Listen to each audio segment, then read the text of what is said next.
नमस्कार, आप देख रहे हैं पंचायती राज न्यूज और मैं हूं आपके साथ छवि। वारासिवनी खैलांजी क्षेत्र के ऐतिहासिक विकास को देखकर राष्ट्रीय पार्टियों के बड़े बड़े नेता बदहवास से नजर आ रहे हैं, जिसके कारण वो लोग अनाप शनाप बयानबाजी कर रहे हैं। ये ट्रैक्टर का नहीं अपितु क्षेत्र की जनता का अपमान कर रहे हैं। उक्त विचार विधायक प्रदीप जायसवाल अध्यक्ष खनिज विकास निगम ने कोचेवाही में 225 लाख रुपए की नल जल योजना सहित एक साथ 8 विकास कार्यों के लोकार्पण भूमि पूजन कार्यक्रम में मुख्य अतिथि के रूप में व्यक्त किए। कोचेवाही ग्राम में 8 सौगातों में नल जल योजना लागत 225 लाख का लोकार्पण, सामुदायिक भवन लागत 10 लाख, मोक्षधाम लागत 2.5 लाख, पर्क्यूलेशन टैंक लागत 4 लाख, सभा मंच का भूमि पूजन लागत 2 लाख, सीमेंट कंक्रीट सड़क लागत 7 लाख, बेगा मोहल्ला 2 नलकूप निर्माण 2 लाख, पर्क्यूलेशन तालाब 12 लाख का लोकार्पण भूमि पूजन किया गया। कार्यक्रम में विधायक प्रदीप जायसवाल के साथ पूर्व जप अध्यक्ष चिंतामन नकपुरे, पूर्व नगरपालिका अध्यक्ष श्रीमती स्मिता जायसवाल, नगरपालिका अध्यक्ष श्रीमती सरिता मनोज दांद्रे, नगरपालिका उपाध्यक्ष श्रीमती पीटी संतोष शिव, सरपंच हंसराज कावरे बुदबुदा, सरपंच प्रतिनिधि मुन्ना राणा नरोड़ी, सरपंच दीपिका अशोक मंडलेकर डोरली, सरपंच विजय सहारे नांदगांव, सरपंच महेंद्र राणा सांवगी, शंकर लाल इनवाते जब सदस्य, निर्मल बिसेन अध्यक्ष, वन समिति नगझर, निशा धार्मिक इनवाती जब सदस्य, राजेश गौतम सरपंच प्रतिनिधि सरंडी, सरपंच कोचेवाही सुनीता मंजय सोनेकर, उप सरपंच गौरी ठाकरे, किसान नेता सुभाष पारधी, संतोष आड़े, अनीश मिश्रा, पार्षद सोनू लिमजे, चित्रेश बिसेन, विनय सुराना आदि मंचासीन रहे। पूरा साल भर तो आपको पीने को मिलेगा। ये नल जल योजना आपको समर्पित है।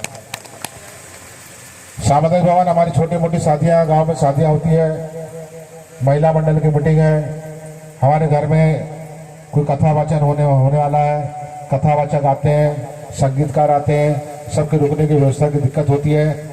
तो एक बड़ी ग्राम पंचायत में सामुदायिक भवन भी होना चाहिए। यहाँ पर मंडल टोला में भी काम कराना पड़ता है, लत्था टोला में भी काम करा। युवा साथी भाई संजय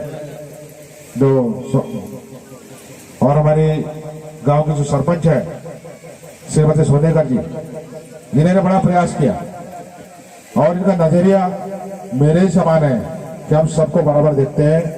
हमने कभी टोले और ग्राम पंचायत में कभी भी भेदभाव नहीं किया, शहर गांव में भी भेदभाव हमने कभी नहीं किया। जो कि शराब के रोकने के खिलाफ संघर्ष कर रहा है, आज वहां भी हमने सभा मंच का भूमिपूजन किया। इस तरह से हमारे साथ प्रयास रहा है कि जहां भी ग्राम पंचायत है, हर ग्राम पंचायत हर गांव में मोक्षधाम भी होना चाहिए। पिछले 20 वर्षों में हमने लगातार प्रयास किया और आज मुझे नहीं लगता कि ऐसा कोई गांव बचा है जहां पर हमने मोक्षधाम ना बनाया। मोक्षधाम के साथ साथ हैंडपंप भी आवश्यक है। हमारे इस क्षेत्र के हमारे जिला पंचायत सदस्य के चुनाव के जो प्रत्याशी थे भाई प्रशांत बिसेन जी, इनका भी आपने उद्बोधन सुना भी आपने। अभी भी चुनाव आएगा, बहुत लोग आएंगे, बड़े लंबे लंबे झंडे लगा के आएंगे, जो कोरोना में आपको देखने तक नहीं आए कभी वो गांव में घर में ताला मार के बैठे रहते थे, जिनके पूरे कोरोना काल में जिन्हें 2 रुपए जेब से नहीं निकले, वो अब जनता के बीच में जाएंगे और वही कर्मठ फलाना दिखाना वैसा। और जब सब कर्मठ जो हो गए, घर में बैठने वाले भी कर्मठ ही है, तो गुड्डा जैसा लोग आएगा कर्मठ फिर फर्क होना कि नहीं, गधे घोड़े में अंतर होना कि नहीं होना, सब कर्मठ निकलेंगे, हो जाएगा क्या? आज हमारे इतने सुख दुख में जाना पड़ता है, इतना 90 पंचायत, इतने सारे कार्यक्रम, सबकी आशा बनी रहती है विधायक से। और हम 24 घंटे लगातार इस क्षेत्र के हर कार्यक्रम में क्या दो एक आत्मीयता होना चाहिए। ये सबके बस का काम नहीं है कि एक गरीब के घर में शादी पहुंचना, उसको देरी पहुंचना। ये उसके मैं पिछले 20 साल से जा रहा हूँ, 20 साल से, क्योंकि मेरे आपका संबंध राजनीतिक नहीं है। मेरे संबंध क्या है? पारिवारिक संबंध है, एक मानवता का संबंध है, रिकॉर्ड है ये। और हमारा जो संघर्ष है, राजनीति करने का हमारा जो उद्देश्य है, उस उद्देश्य को लोगों ने पसंद किया है। चुनाव आते हैं तो पैम्फलेट और बैनर बनते हैं और उस बैनर में लिखा जाता है ऊर्जावान, कर्मठ, जुझारू, मिलनसार एवं विकास की गंगा बहाने हमारे फलाने फलाने। हम बचपन से देखते आ रहे हैं, जब भी कोई पैम्फलेट या फ्लेक्स बनता है तो उसमें ये शब्द जरूर रहता है, विकास की गंगा बहाने। हम अभी 3-4 वर्षों से 5 वर्षों से भैया के मंत्री बनने के बाद से, निगम अध्यक्ष बनने के बाद से देखते आ रहे हैं कि विकास की गंगा बहाने शब्द को यदि किसी ने यथार्थ के धरातल पे किसी ने चरितार्थ किया है तो हमारे आदरणीय लाडले विधायक प्रदीप जायसवाल जी ने किया है। हम यहाँ से खड़े होकर देखते हैं शेरपार नांदगांव, बचपन से सुनते थे, हमारे विजय चाचा ने बताया, बोले वो रोड बनच नहीं सकती, बोले गाँव गड्ढे में नंगझर।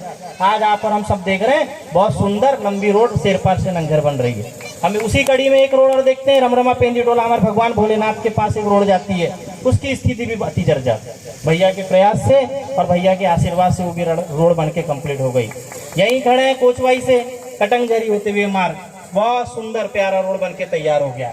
किसी भी क्षेत्र में सड़क की बात की जाए, शिक्षा की बात की जाए, स्वास्थ्य की बात की जाए, जब एक कुशल नेतृत्व होता है तो कुशल नेतृत्व की परिभाषा आज एक कुशल नेतृत्व हमारे आदरणीय गुड्डा भैया और नांदगांव में कुशल हाथों में ये नेतृत्व गया, उसका परिणाम भव्य तुम्हारा सामुदायिक उप स्वास्थ्य केंद्र बन के तैयार हो रहा है।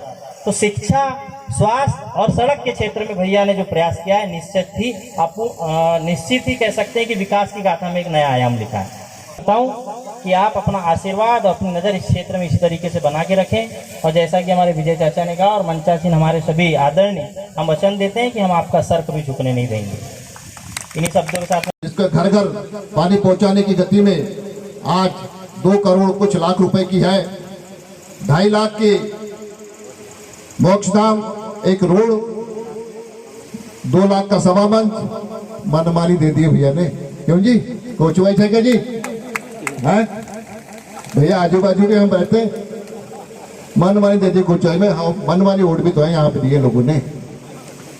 भैया फिर मिलेगी, चिंता मत करो, है ना, फिर मिलेंगे, चिंता मत करो। इस क्षेत्र में कोई कमी नहीं होगी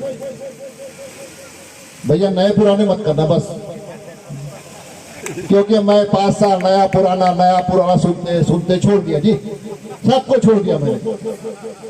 क्या दिया? हम आते हैं आपके साथ जुड़ने के लिए, हमको बोलोगे आप पुराना और नया, तो इसमें क्या होता है भैया, मन खट्टा हो जाता है। इसलिए मैं बोलना चाहता हूँ, कोई भी जुड़ता है जैसा जुड़ा तो वो पुराना और नया बराबर। मैं 5 साल से नया पुराना नहीं बनी भैया। सेंटर पे कोचेवाई से नांदगांव जाने के लिए भी गड्ढे के अलावा कुछ था ही नहीं। आज आपके कर्मों से, आपके कार्यकाल से और आपकी देन से शेरपार नांदगांव रोड बन के कुछ ही दिनों में तैयार हो जाएगी। सबसे बड़ी सौगात की बात है इस क्षेत्र में। कई नेता है, मैं बहुत नेताओं के साथ घूमा, जिंदाबाद मुर्दाबाद करते करते 50 साल की उम्र हो गई मेरी, पर मेरा गांव गड्ढे बच रहा है। साक्षात उदाहरण में इसका, और मेरे क्षेत्र में जो भी घूमता होगा, मेरे गांव का जो भी व्यक्ति आएगा वो बता देगा। लेकिन आपके आशीर्वाद से वो पूर्ण होने जा रही है। ये सबसे बड़ी सौगात है इस क्षेत्र में। ताली बजाओ जोरदार वाली। दूसरी बात, भैया ने मेरे यहाँ सामुदायिक भवन दिया, लाखों के काम दिए। मैं सरपंच बन गया, इसलिए बहुत मानता हूँ भैया, दे रहे हैं और देंगे भी, क्योंकि मेरे जैसा व्यक्ति इस क्षेत्र में कार्य करेगा आपका, तो मेरे को लगता नहीं कि खाद बूंद भी आप पीछे रह जाओगे।